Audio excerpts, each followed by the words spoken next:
I wanted to welcome everybody. Today, a lot of people are interested in distance education, and we have some pioneers here who have gone through the process in detail and have had multiple courses, rethinking the curriculum, rethinking how they think about education and learning. So I'm delighted that they agreed to do this. For those of you who don't know, Dr. Lynn Friedman, Bianca Brogner, and Andy Wiss, who should be called Andy Wiz.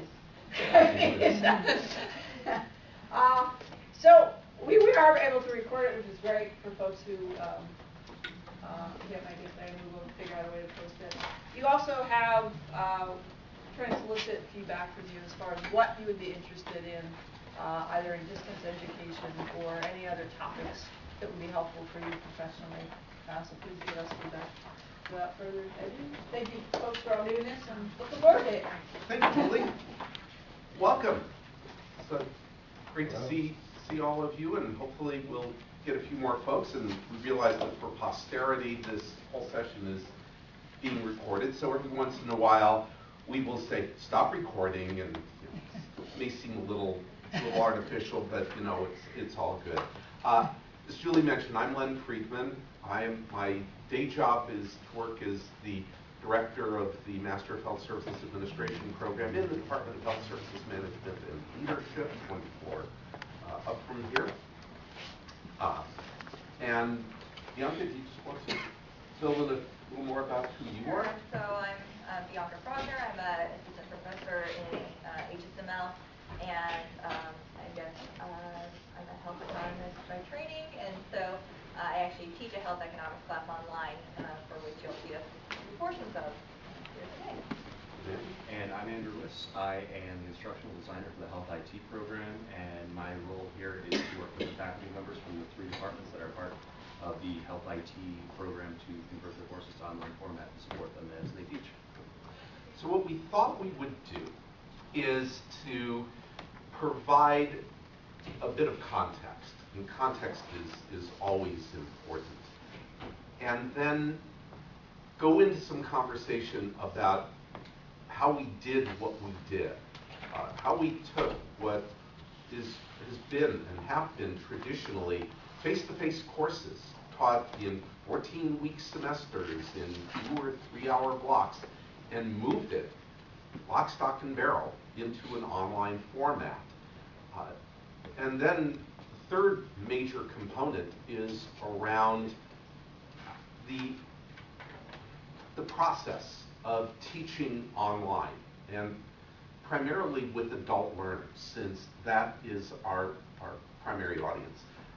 What we would like to do is really have a conversation and not spend 2 hours just talking to you, but rather take about the first half and share our experiences. Then we'll have lunch at 12. Lunch will be brought in, and reserve the remainder of the time for you to ask whatever you would like and to hear from you. So, and then we haven't scripted this real well, so we're going to bounce back and forth. You're going to see some video clips. You're going to see in a recorded manner how we've done what we've done in an online environment. And I guess if we do anything here, it's to remove some of the fear and loathing that sometimes exists around online education, and to prove to you that it can be done.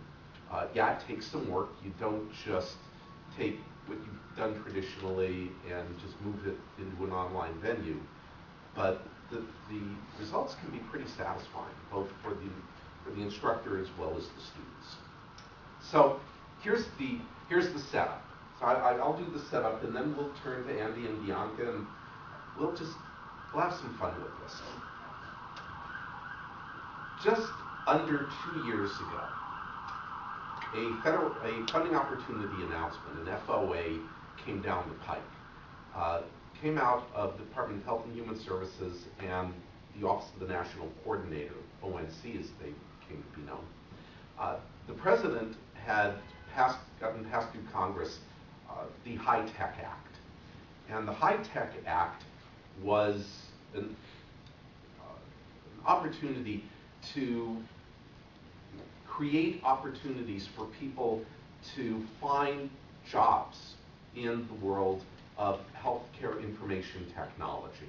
There was an estimate that there were somewhere around 50,000 unfilled positions in health IT. And so one of the important attributes was preparing people to move into this. And President Obama saw that as an important part of his overall Jobs Act. So this FOA comes out, and it had multiple parts attached to it. One of them was for community colleges. There were parts around evaluation, around curriculum, but one of the fourth part was what they called an element of university-based training, or UBT, as it came to be known. The idea with the UBT is that these universities would provide graduate-level certificates or full-on master's degrees in health IT.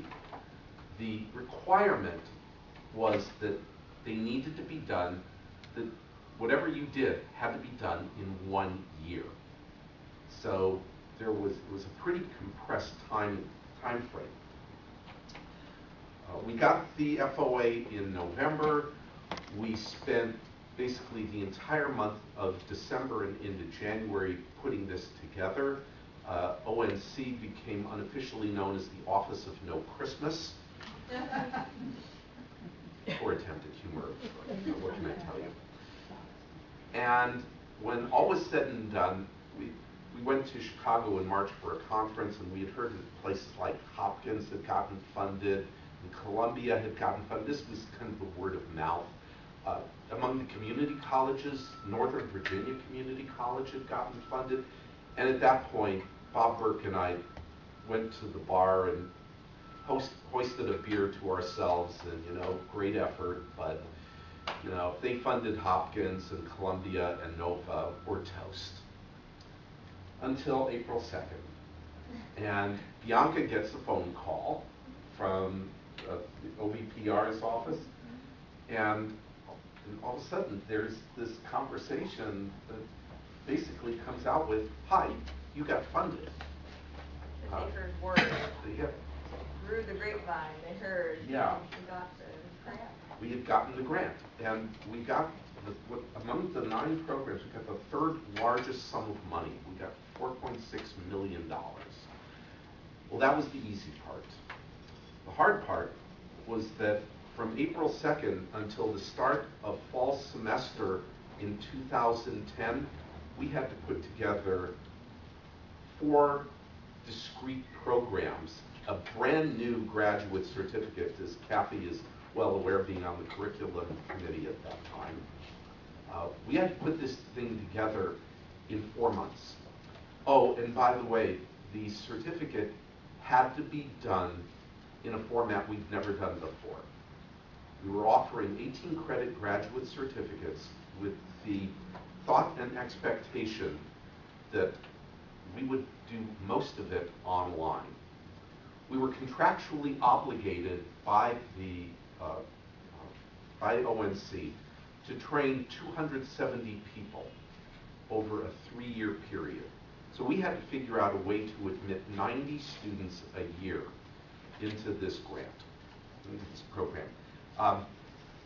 One of the real carrots that was associated with the HIT grant was that, as all of you in this room know, I'm sure, 18 credit graduate certificates are offered through the School of Public Health for a reduced tuition of $12,000. The grant provided a $10,000 scholarship to every student that's admitted and that meets our criteria. So an out-of-pocket cost of $2,000 for an 18-credit GW certificate, it's not a bad deal. But we had to figure out how to get those students into the program, how to admit them, and then how to educate them. We looked at the HIT certificate as really encompassing 2 broad groups. One group of persons are clinicians and public health leaders. These are people broadly defined as individuals who know and understand healthcare. They understand healthcare delivery. They understand it from the hospital side. They understand it from community health center side. They understand it from county health department. They understand it from federal side. But what they don't get is the IT piece. So we are going to provide to all of these clinicians and public health leaders that we have considered to be the bulk of our student population. We needed to prepare them for the language of IT. The second large group of people were IT professionals, exchange specialists, people in software engineers, and software designers, security and exchange and security specialists, privacy specialists, people who understand the IT world but don't know the healthcare world. Well, we already had a terrific certificate, a generalist certificate in health services management and leadership. All we had to do was take all the classes we do there and teach them online. Not so easy. The idea was to come up with a platform, a common language that all of these various groups could speak, and ideally, people would be able to move from their current positions into health IT roles. Because of the nature of the HITECH Act, it was originally envisioned as a jobs program. And we put this together so that someone could go in, take these classes in 2 semesters and be done. Well, that's terrific if you're unemployed and you're doing nothing else. What we've discovered over the last year or so is that the vast majority of our students are full-time working adults. And we have heard very clearly, hi, I'm working 60 hours a week. It's really tough. And the classes you're teaching, boy, they're rigorous. I've got a colleague who's taking a similar program at XYZ University that will go unnamed, and they don't need to work nearly as hard as I have to work. So why can't you make this easier? Well, that's not the point. The point is, we intended these classes to be as rigorous as any class that we teach face-to-face. And believe me when I tell you, we have gotten pushback on that. We've heard from a number of our students, they're not pleased with the rigor that's involved in an online class, because they just thought they'd be able to come in, watch a couple of videos, read a little something here and there, and it's done. So, we originally set out by wanting to create a rigorous program, and I think we've succeeded. So I think I'm just checking over the notes we made to ourselves. The other piece, all of the credits that are earned in our certificate, and not just this certificate, I should also mention for the record that we have a brand new community health center certificate that is also taught in a similar online manner. The lessons that we've learned in our health IT certificate, we've really used as we move into our CHC certificate. It's a workforce development program, it's a jobs program, and it's designed to be done in 12 months. When the 365th day concludes, the funding is over for the students.